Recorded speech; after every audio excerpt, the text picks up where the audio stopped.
Tujuan dari praktikum ini adalah 1. Menjelaskan sifat-sifat cahaya. 2. Menjelaskan sifat-sifat bayangan yang dihasilkan oleh cermin. 3. Menjelaskan sifat-sifat bayangan yang dihasilkan oleh lensa. 4. Menentukan fokus cermin cekung. Dan terakhir, menentukan fokus lensa cembung.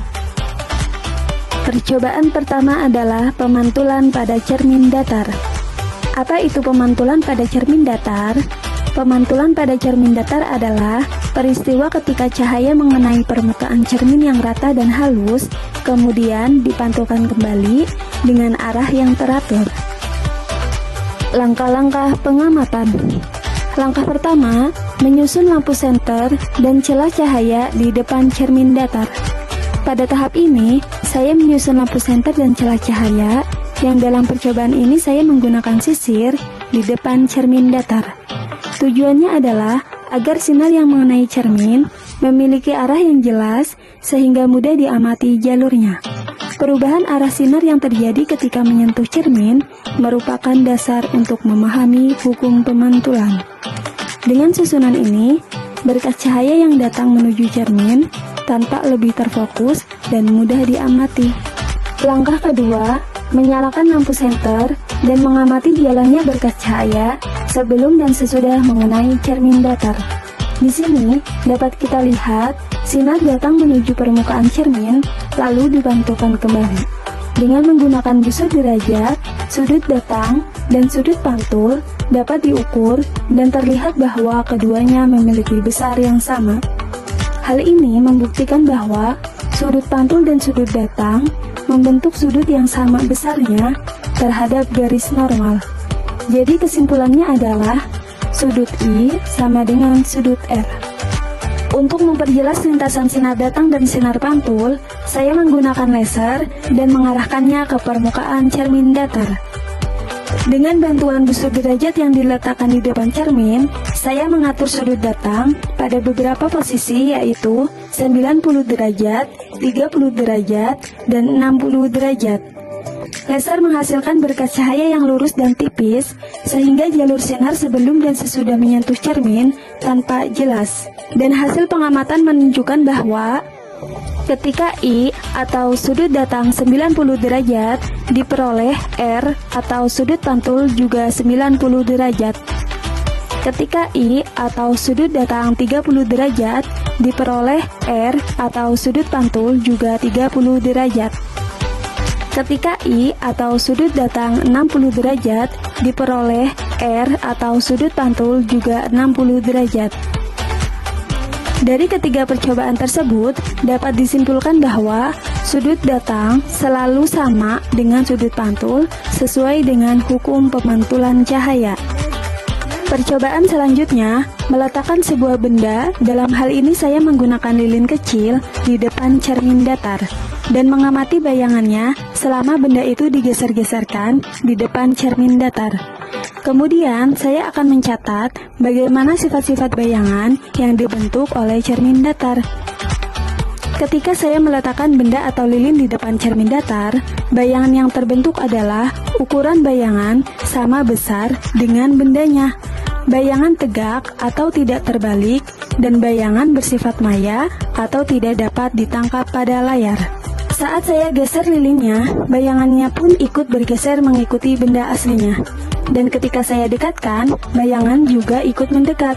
Ketika saya jauhkan, bayangan juga ikut menjauh. Lalu, ketika saya ukur menggunakan penggaris, jarak bayangan dari cermin sama dengan jarak benda dari cermin. Dan di sini jaraknya sama, yaitu 10 cm. Selain itu, bayangan juga mengalami lateral terbalik, artinya sisi kiri dan kanan bayangan tertukar dengan benda aslinya. Dari pengamatan tersebut, dapat disimpulkan bahwa sifat bayangan pada cermin datar adalah maya, tegak, sama besar, dan lateral terbalik atau sisi kiri dan kanan bayangan tertukar dengan benda aslinya.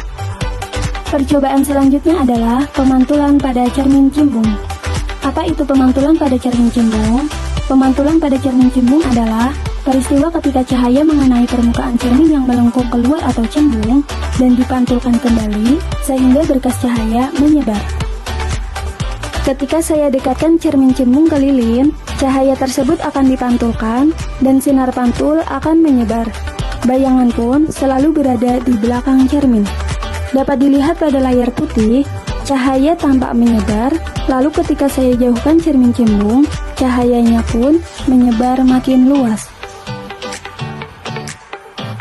Dari pengamatan tersebut, dapat disimpulkan bahwa sifat bayangan pada cermin cembung adalah maya, tegak, lebih kecil dari benda, dan selalu berada di belakang cermin. Percobaan terakhir adalah pemantulan pada cermin cekung. Apa itu pemantulan pada cermin cekung? Pemantulan pada cermin cekung adalah peristiwa ketika cahaya mengenai permukaan cermin yang melengkung ke dalam atau cekung dan dipantulkan kembali sehingga berkas cahaya mengumpul.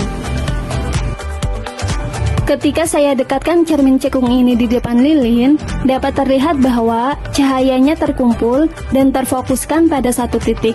Hal ini dikarenakan cermin cekung mengumpulkan dan memfokuskan cahaya. Pada saat cermin didekatkan, terlihat bahwa sifat bayangan yang terbentuk adalah maya, tegak, dan diperbesar. Lalu, saat cermin dijauhkan, cahaya yang terbentuk adalah nyata, terbalik, dan diperkecil.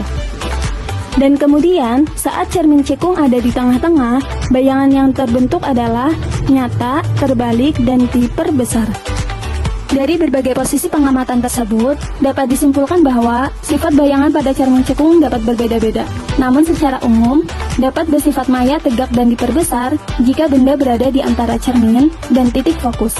Dapat bersifat nyata, terbalik, dan diperbesar jika benda berada di antara fokus dan pusat kelengkungan. Dapat bersifat nyata, terbalik, dan diperkecil jika benda berada di luar pusat kelengkungan. Selanjutnya, saya akan melakukan pengukuran jarak benda dan jarak bayangan pada cermin cekung. Untuk pengukuran pertama, antara jarak bayangan dengan lilin adalah 10 cm, sedangkan jarak lilin dan cermin adalah 5 cm. Pada pengukuran kedua, saya telah mengubah jarak lilinnya. Jarak bayangan dengan lilin adalah 12 cm, dan jarak lilin dengan cermin adalah 6 cm. Dan untuk percobaan selanjutnya juga, saya akan menjauhkan cermin sampai bayangan tidak terlihat atau tidak tampak pada layar.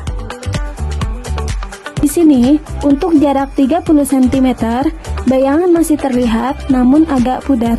Dan pada jarak 34 cm, bayangan semakin memudar. Saya jauhkan lagi di jarak 36 cm, bayangan sudah tidak tampak di layar putih. Dan pada jarak 38 cm, bayangan pun tidak tampak pada layar. Dari hasil pengukuran jarak benda dan jarak bayangan pada cermin cekung, dapat disimpulkan bahwa posisi bayangan yang terbentuk bergantung pada jarak benda dari cermin. Ketika jarak benda semakin dekat dengan cermin, bayangan yang terbentuk tampak semakin jelas dan berada lebih dekat pada layar. Namun, ketika jarak benda dijauhkan dari cermin, bayangan semakin meredup dan akhirnya tidak tampak lagi pada layar.